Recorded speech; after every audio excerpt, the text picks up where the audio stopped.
So, welcome to another episode of the Jobs for Women podcast. I am so excited to welcome my guest this week. We have Susie Bould, who is a director of marketing in the film industry. So, welcome to the podcast, Susie.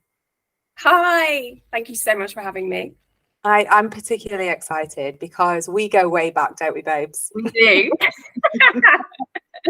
So tell everybody where. So we met. Oh God, I'm not even going to get into years because it's boring for everyone to listen to. It was over 10 years ago, wasn't it? Yeah. How fast has that gone? So Susie and I met at an agency, a film agency, and it was at a time in my life where I'd just come back from traveling and I wasn't feeling anything work related. I wasn't feeling where I worked. It was just not a good time. And Susie was like the light in the darkness at work. So I like to laugh a lot. And you basically made me laugh every single day. And yeah. So and we've obviously kept in touch. So talk to me about, that was 10 years ago. So talk to us about what you're doing now and just a little intro. Talk to us about you. Okay. So before I worked with you, I worked for another agency in Bristol, and there's a very long story about my trajectory in work, but also kind of the intersection of what I think we want to talk about, which is the fact that I am disabled. I've got an invisible disability. So I'll talk a little bit about how that came about and then my journey into work, because it actually happened before I got sort of a proper professional grown-up job. So I went to uni in Bristol. I graduated with a first, and I was literally like, the world is my oyster. I mean, what am I going to do? And then over the last year of uni, I had been getting really bad back pain, and I'd had it just came out of nowhere, and it was extremely bad pain, and like it would wake me up at night, and I kept going to the doctors. I went to A&E. I once collapsed in the gym and went to A&E, and I was just getting nowhere. So they would just say, oh, you're stressed, it's anxiety. Like, they were kind of trying to fob me off. When I collapsed in the gym and I went to A&E, the guy there said, you just need to have more confidence when you're walking.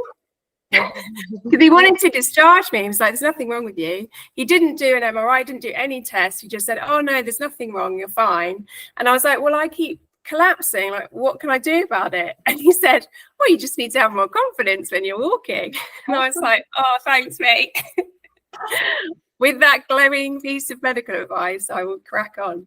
Anyway, this went on for about 9 months, and eventually I was just like, this can't, it was getting worse and worse, and I couldn't wee. Like, I woke up one morning, I just couldn't wee. Like, I was losing motor skills, but I didn't know what was going on.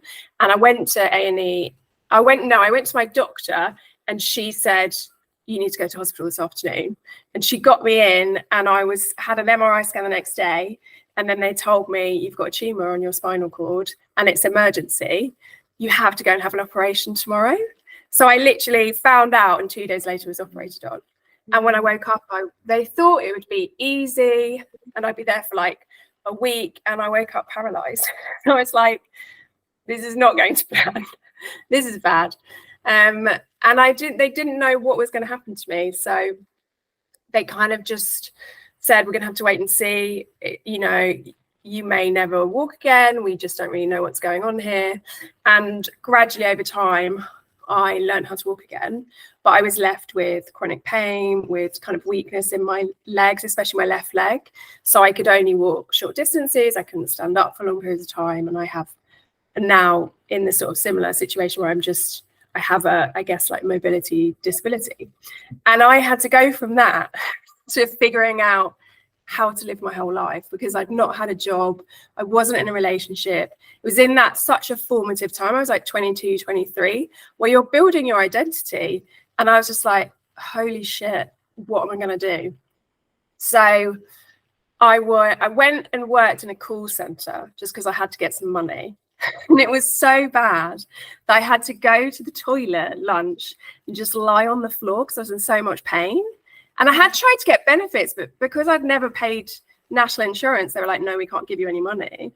So, and you're only disabled, like legally, if you've had it for over 6 months, and I'd only had it at this point for like 3 months. So I was just like, I'm gonna have to get a job. So I went and worked in a call center, and then I was reading this magazine called Venue Magazine that was like, you know, cool places to go in Bristol. And I saw this ad saying, do you like film? Do you like music? Do you want to come and work for this startup agency? And I was like, yeah.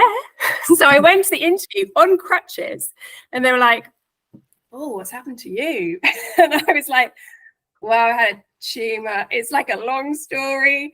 And but I just really got on with the guy I was interviewing, and he gave me the job, and I started on £12,000 in like 2007. Oh my gosh, Susie, I've got like a million questions. First of all, I just have to point out, because I think everyone listening is going to be like shouting if they're watching on YouTube or whatever, but being fobbed off, you need to be more confident with your walking. That is a disgrace. And I know a lot of people get fobbed off. How did it feel when you woke up and the news was broken to you that you might never walk again? I mean, this is huge. I know. It's so strange, because actually at that time I was on so much morphine and I was on so much drugs, but I didn't have this like big realization moment. It was more like a slow realization over like a few weeks of like, oh, this is big, like this is life changing.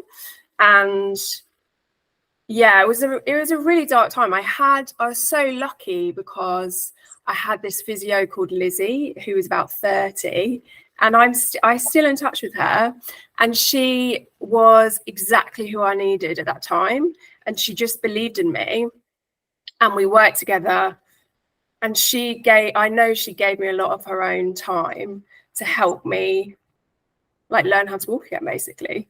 But it was wild. It's so surreal to be so far past it now, because I look back and I can't quite believe that I went through it. It seems really bizarre, but it also has shaped my whole life in good ways and bad ways. You know, it's like anything. It has brought me a lot. I think it makes me, ironically, much better at work now that I'm older and I understand it more and I've got past the trauma of it. It helps me keep a level head and a perspective that I don't think I'd have otherwise. I love that. It almost brings you back down to earth, because you pretty much, you could have lost your life. So obviously it wasn't, correct me if I'm wrong, it wasn't malignant then, the tumor? No. And how quickly were you laying on that call center floor to make some money after that? I went into hospital in August and I got a job in December. Wow.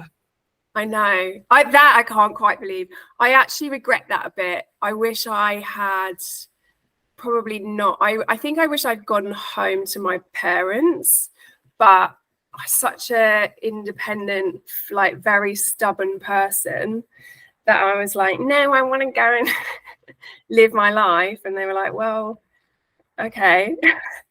So you were still in Bristol? Yeah, I stayed in Bristol. I lived on my friend's.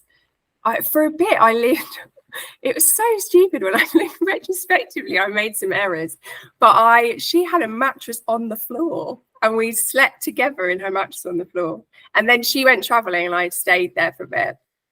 And then I moved in and got a proper place to live. But yeah, I was just very stubborn, I think. And yeah, it was just a very strange experience. And then when I went to work in the first agency, I didn't even know it was publicity. This is where you and I started. I didn't even know what it was. I started actually with a book, and they were like, we need you to get 20 news items about this book. And I was like, what? How do I do that? And I had to go and say to the girl next to me, like, what are we doing? What is this? And she was amazing. She told me what to do. And then one of the first ever films I worked on was The Dark Knight. And me and Teague, our lovely friend Teague, we worked together on it, and that was the first ever Facebook film fan page for a film. Oh, wow. What of history. That is incredible. That is incredible. One of my first films at Warner Brothers, I think, was a Batman film, but it's escaped me which one. There's a few things I just need to pick out here. First is that you rocked upon crutches and yes, to a job where you didn't even know what publicity was, PR was, and you got the job. Massive tip. And that guy that interviewed you believed in you. He saw that spark that we would see in you. And how long did you stay there then? I stayed there for 2 years. And actually, after I was there for 9 months, so when I had the tumor, when I had the first operation, because it lasted for 9 hours, they didn't manage to remove the whole tumor because they were worried about me being under it for that long and they didn't know what my function level would be. So they closed me up and I had to go and have another operation. And so I was about 10 months into this job and I had to go and tell them I needed to have another operation. And there's a kind of weird story about that. But I remember the managing director saying, "You've not been here very long. You better make sure you're indispensable in the next few months so we don't get rid of you." Oh my God. And I was like, wow, okay. And then, it was quite scary. And then I ended up being... Sorry to interrupt. How did that make you feel when he said that? Do you remember? I think I felt a mixture of nervous and pissed off, which actually is a signature of me of my whole career, probably. Just a mixture of nervous and annoyed. I don't know. I think at that point I was early on in being disabled, and all of the societal messaging about how it makes you worth less hadn't penetrated my psyche. So I had my non-disabled, able-bodied mentality of probably a level of like entitlement to respect. And I think that is chipped away at when you experience life as a marginalized person. And my experience is obviously being white and, educationally privileged and socially and economically privileged and having grown up in a really privileged upbringing, but then also experiencing what it's like to have a level of exclusion from society, have judgments from society. When I was on crutches, I got a lot of verbal abuse on the street. And when I was in a wheelchair for a bit, I got a lot of verbal abuse. People yelling like fucking cripple. Sorry, can I swear? I don't. Like, people would be savage. Like, and I was still on crutches for a while and I used to sing at that point. I did an open mic night. And I remember getting on stage and I was just about to sing. And I think it was the first or second time that I had sung again since it happened. And someone like yelling I can't remember what it was, but something about my crutches, about how, I think it was something about being a cripple or a retard. Obviously, those words are both unacceptable. But it really was so eye-opening because I'd gone through life in this bubble of privilege, essentially. And then it sort of burst and it was like, oh, okay, now I get to see different parts of what it's like to live in this country if you aren't insulated by all forms of privilege. That is so interesting, Susie, when you look at it from that respect, that you've seen both sides of the coin, which is horrific. Those experiences are just horrific. But what is eye-opening for a lot of people listening is that there's people going through that daily, and their lives by that. So what I want to just go back to then is right at the beginning of the podcast, you used the term invisible disability. When you were able to walk without the crutches, did you notice a difference? So the main challenge I found initially was I felt a lot of shame about it, and I really wanted to hide the fact that I was disabled, and that made my life quite difficult, particularly at work, because there was stuff I knew I couldn't do, but I didn't feel confident to talk to my boss about it or to talk to the people, my colleagues. And I remember it being really tough when I first moved to where we work together, because we were expected to like sometimes cover red carpets or cover, you know, junkets or sign in screenings. And I'd always have so much worry in the back of my mind of like, will there be someone to sit down? Will I be able to tell people I need to sit down? What will happen if I was really anxious for a long time about collapsing, which had never happened to me, but it was like a really strong fear. And I was still really young and inexperienced, and I felt I hadn't earned, I guess, the right to have some access needs. And I didn't even understand that they were access needs and that everybody has access needs, but we don't really talk about them unless they're for disabled people. So we're both wearing glasses, and really that's an access need. Like without them, we couldn't see properly. And like that's become totally normalized. You wouldn't feel weird about it. You don't feel ashamed about it. But you probably would if you suddenly had to use the mobility scooter or a crutch or a walking stick or a rollator or a different access device. And we have created as a society a really strange set of rules about what's allowed and what's not allowed. Like some people are really sniffy and weird with you if you have dietary restrictions or like, and that's just so that you can access food without it making you sick. Like there's all this stuff, and I hadn't learned any of it. Took me so long into being disabled to learn all that information that at the start I just felt shame, and I just felt like I didn't want people to know, and I didn't want people to judge me, and I was worried I wouldn't get employed. I was scared to mention it in interviews. Like it felt like this big elephant in the room to me. How did that make you feel? I think it did destroy my self-esteem. I felt very worthless for a long time. I'm not surprised. It was horrible. And also, you know, the environments that we worked in, they weren't that compassionate and sort of kind, nurturing. Yeah, exactly. And it's the expectation. I was chatting to someone earlier about my experiences when I got pregnant, and I won't go into that in detail now, but the treatment before of the assumptions that you wouldn't have a baby at your age kind of thing that was said, but not, which I'm going to do a whole podcast on. And I remember, you know, that's a whole other conversation, but it's kind of like I can relate to you in the environment, not nurturing. And in that first job, when you said you needed surgery again, were they accommodating, or did you have the mask on? Were you like, okay?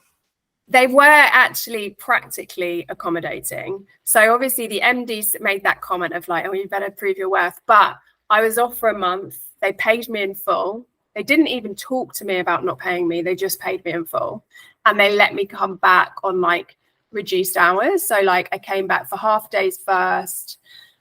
I can't remember exactly, but maybe I came back a few days a week or whatever. And that was amazing. And actually, when I then went on to the next job where you and I worked together, I randomly had this thing where I woke up one morning and I'd lost feeling, I'd lost sensation, and I had to go to hospital. And I was there for 2 weeks because they thought I had another tumour. And the waiting list for an MRI was long. They couldn't get me in immediately, but they couldn't let me go because they thought I had another tumour.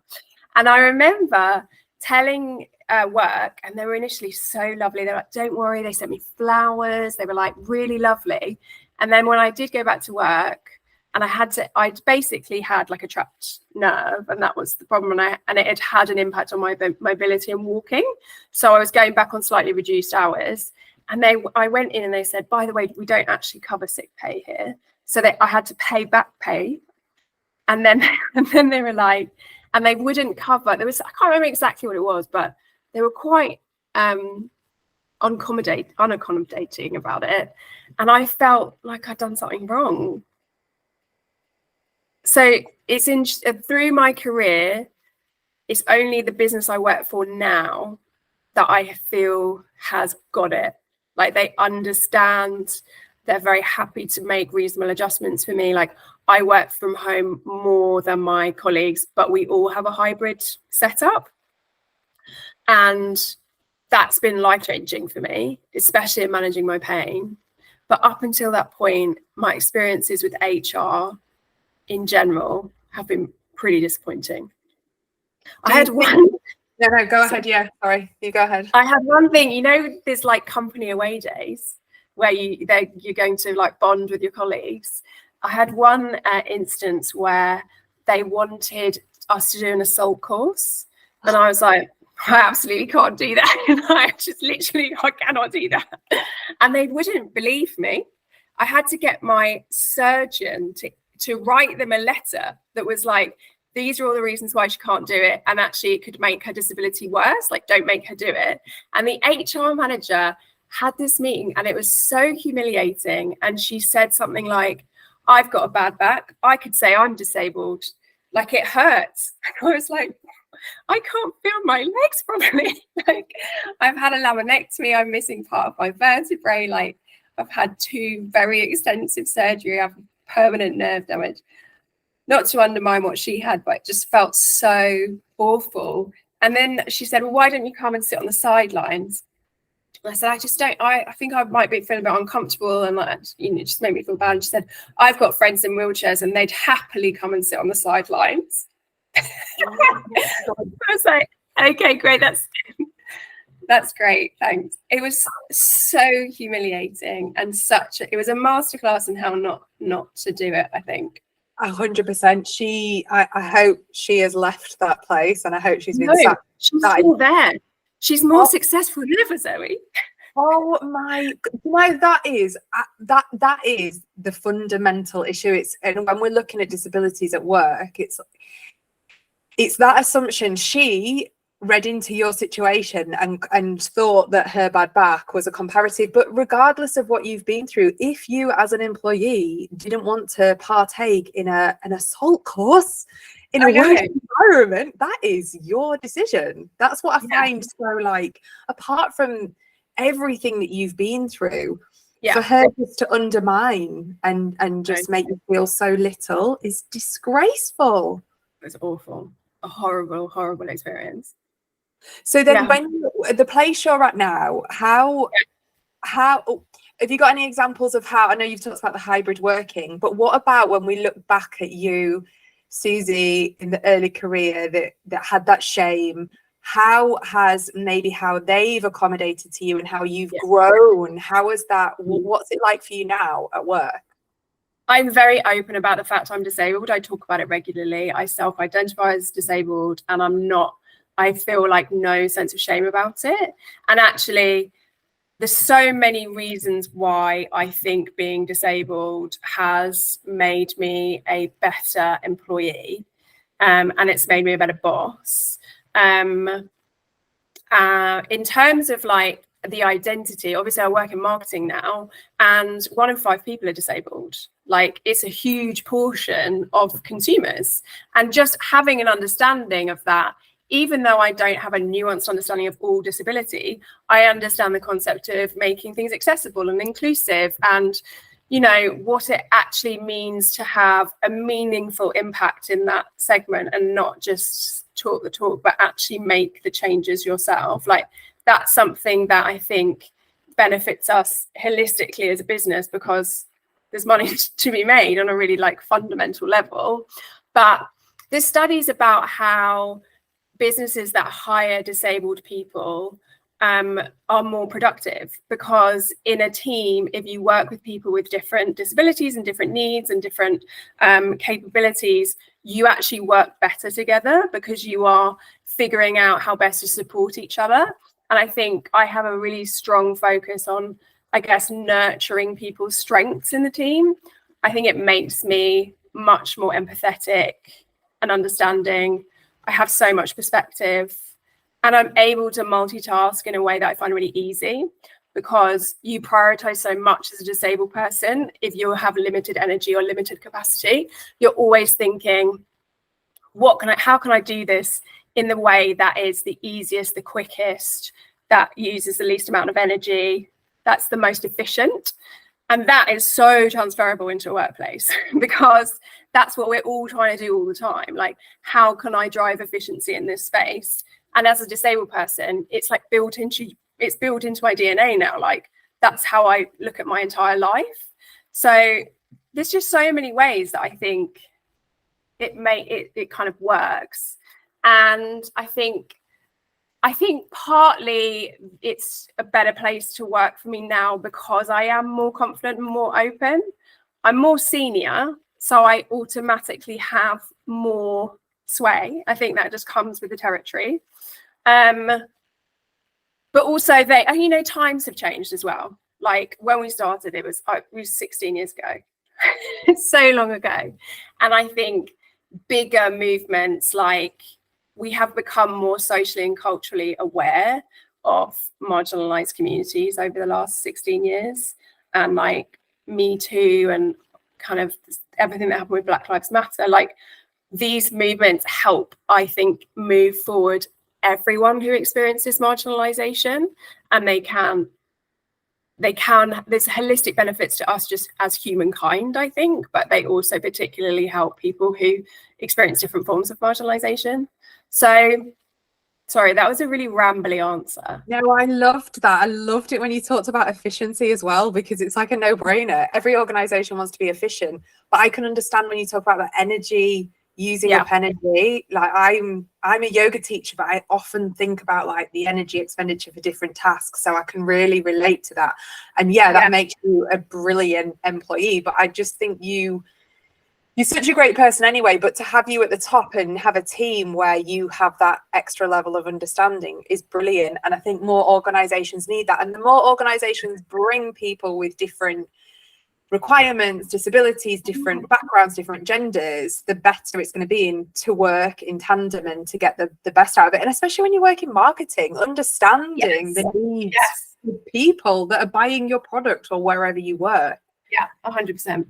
It's so powerful. I spoke to someone in the NHS recently about doing some work because they've got like a women's network and they've got a disability group. And when I got off the phone to him, he was like, please think about putting content out about being a disabled person looking for jobs, first of all. Yes.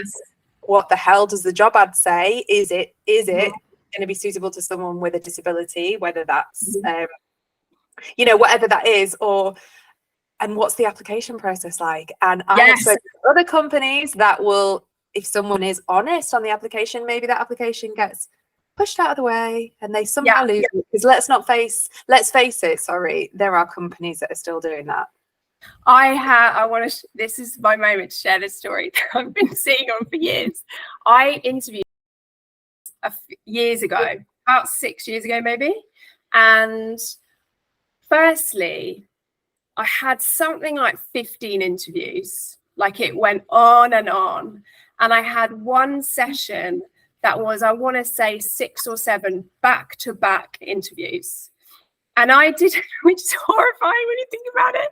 And I did it. I remember I was so exhausted by the time I got home that I just ordered a takeaway and I went to bed at 8 and I was literally like shaking. I felt like I had so much adrenaline and I was just like, oh. And I thought subsequently, I was like, that was so inaccessible actually, because it prevents anyone that has any kind of like, oh, sorry, it's windy outside and something just fell over. It just is, it's inaccessible to anyone with any kind of access need. So yeah, for that reason, I thought that. And then during the process of the interview, I think it was the last interview and I'd gone through all of it and all the feedback every time had been really, really positive. And I got to the last one and I thought, and I hadn't mentioned my disability.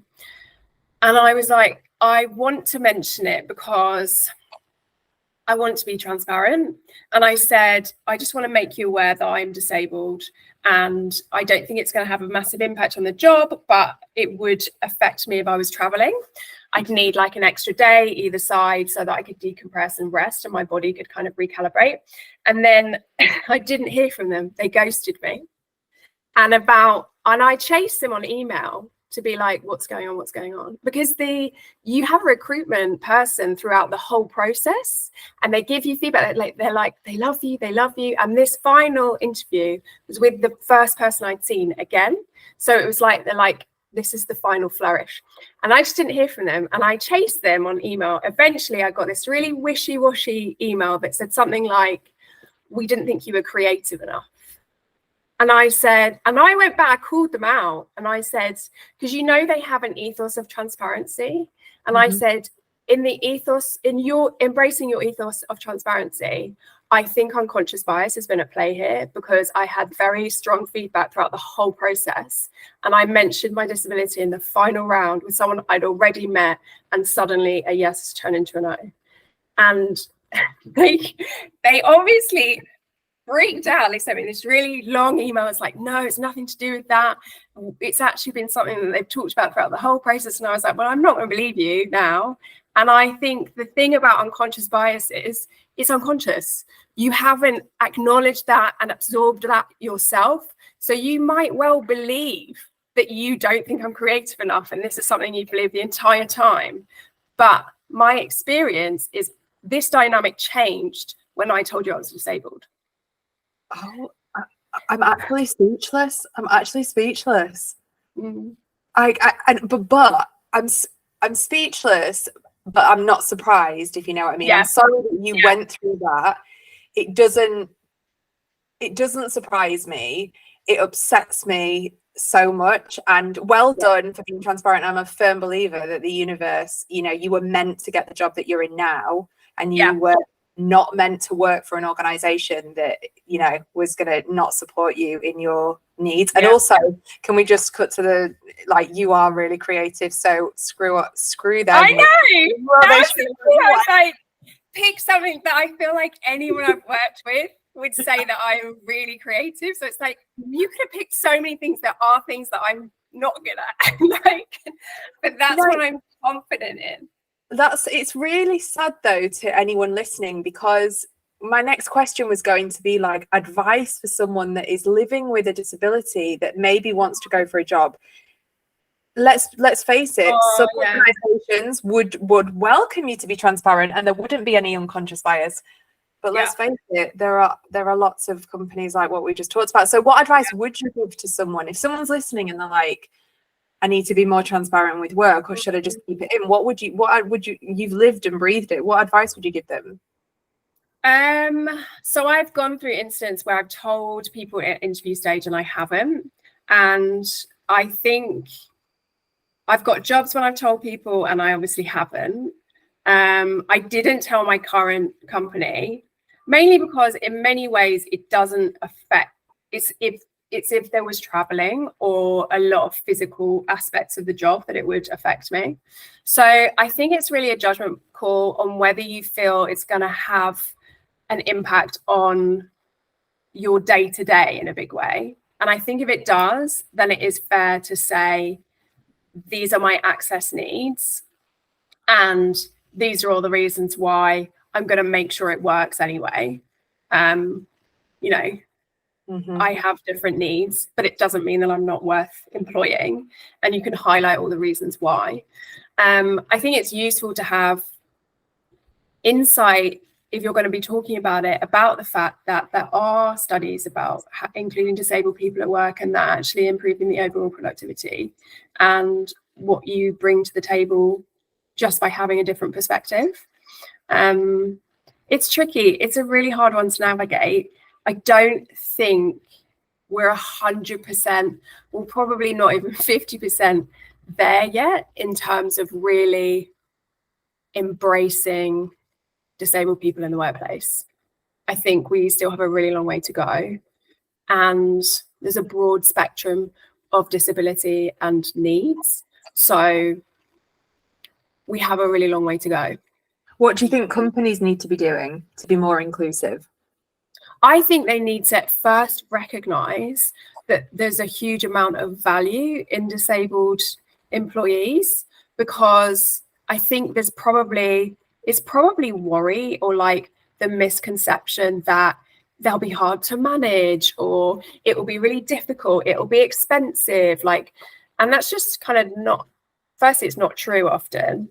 And secondly, I've seen businesses invest in able-bodied, terrible employees on a very regular basis. So I think there's confronting that. I do think that things will change as more, because I think the younger generations, not always, are naturally more inclusive as culture is changing. And I think as they grow into more leadership roles, things will change.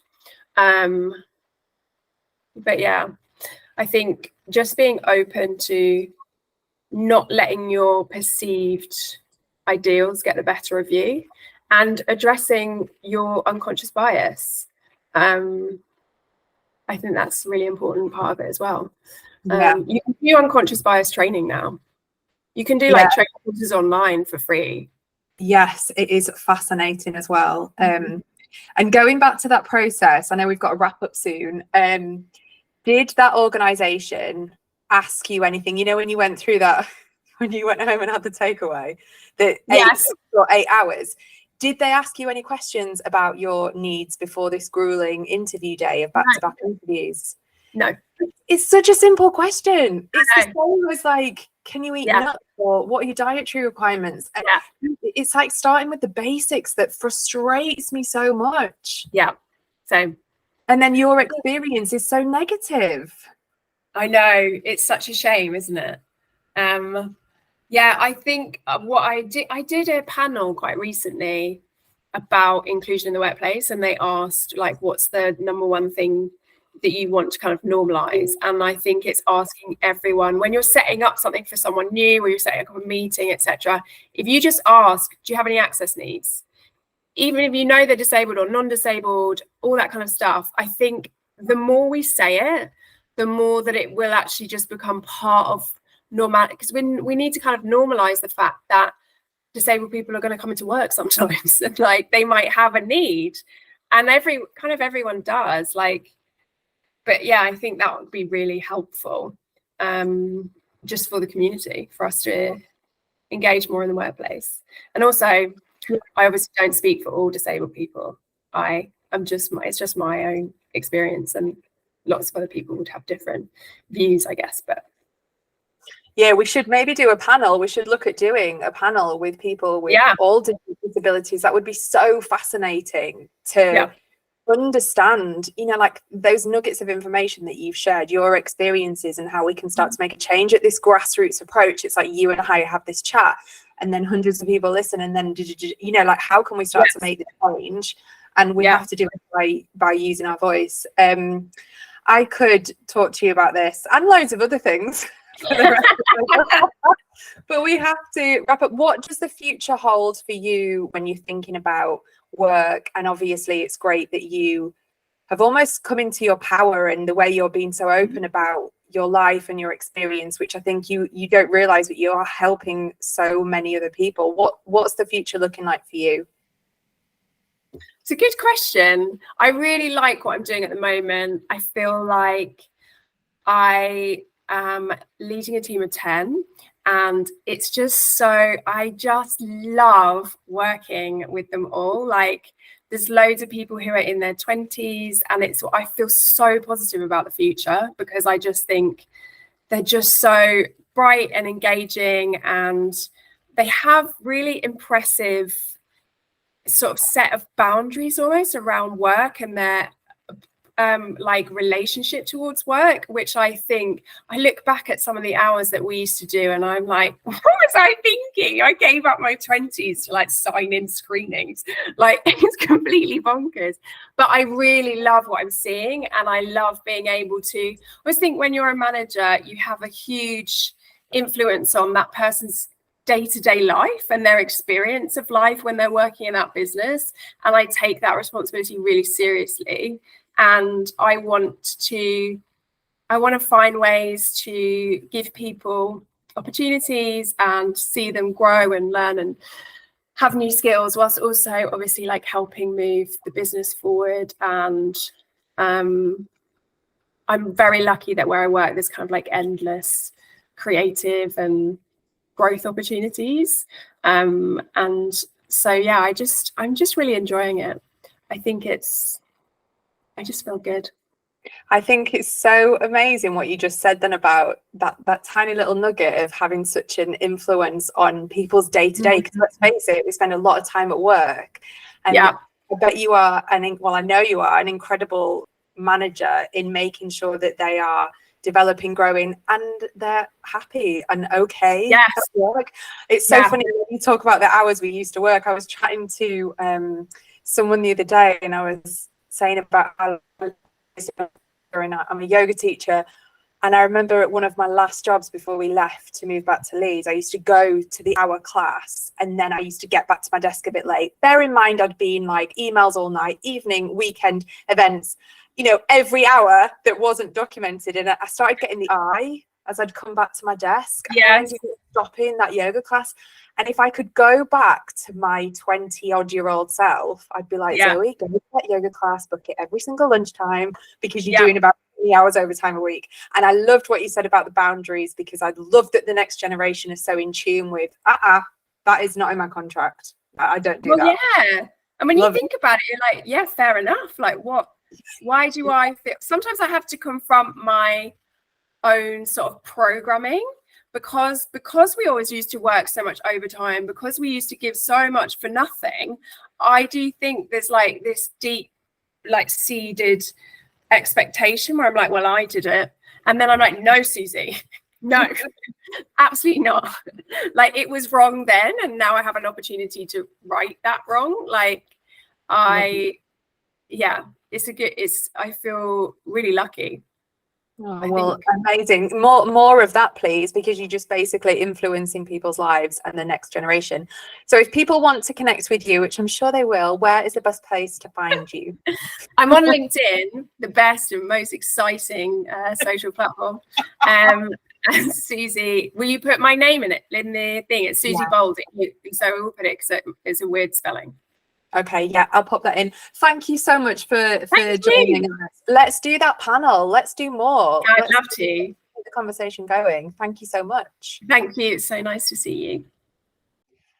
Brilliant interview with Susie. As you can tell, we work together, and we have a great relationship. She's an incredible person, and she's so inspirational when you think about her journey and what she went through and how she overcame it, and how she's now using that to excel in her career, to help others, and just to come on this podcast, On Jobs for Women, to share her story that will hopefully, like we said, at a grassroots level, impact people that maybe are listening that work in HR, or maybe have their own business, or that are living with a disability that don't want to be transparent at work. So, what she's gone through, she's now helping others, and I will always admire her for that and applaud her. I hope you enjoyed listening. If you know anyone that is, that is either disabled, or knows somebody that is, or works in an organization where they're perhaps not hiring disabled people, then why not send this podcast over to them? I feel so passionately, and I meant to ask Susie this at the end, about this idea of being transparent. And Anna Manning and I talked about this a little bit on the Confidence podcast, where we sometimes have a mask or put up this facade at work where it's like the work Zoe, but then the real Zoe is totally different. And I think disability comes into this a lot, because when Susie talked about how she felt shame at the beginning of her career and perhaps tried to conceal her disability and her requirements that she needed, I hope that in the future, and the not so distant future, that we can sort of eradicate that shame, and we can be more honest and transparent. For example, I have chronic migraine, and I'm not sure if it's classed as a disability, but it's chronic, so it impacts my life to such a degree. I have to have really strong tablets, and I have Botox for migraine on the NHS every 3 months, which basically blocks the neurotransmitter signals to the brain, which are the pain neurotransmitter signals. And you know, in the past at my jobs, when I've said I've got a migraine or a headache, you know, when it's received in a way as if like, oh, I'll just take a couple of tablets then, and people don't quite understand the extent, that's the only way in which I can really, really relate to Susie. And obviously I don't have a disability that she has. But in terms of companies not being understanding to, like, when I was experiencing migraine and I didn't know what was happening and I was worried that there was something else going on, and I had an MRI because I was, you know, so worried that there was something potentially a lot worse. But migraines affect my daily life. And if I went into an organization who just sort of didn't understand or didn't make allowances where I could take rest, or if I had a migraine, might need to take the day off, then that's just not going to work for me. So we need organizations to be more inclusive. We need to be able to be honest about what we're working with, what we have, because how can we ever be truly successful and be the best version of ourselves and go for those promotions if we're not at our best personally and professionally? I've definitely gone on a little bit then, but I just feel really passionately about this. I'm definitely going to look at doing a panel with Susie. Please message me, hello@jobsforwomen.co.uk, if you want to share any stories on your experiences in the workplace. If you haven't already, there is still lots of time, because it's not going anywhere, to join the Jobs for Women membership. It's a free careers and wellbeing platform. We've got a community. We're creating different groups at the moment. So we're going to have a disability group. So come on over, join us, be part of our community and network. Head over to the URL community.jobsforwomen.co.uk/join. We have monthly masterclasses with incredible experts every single month. They are completely free. If you're in the membership, you'll get the recording. So there's no reason not to join. And as always, thank you for being here. Thank you for listening. Don't forget to review. Don't forget to subscribe, and take care of yourselves. And I'll see you next time.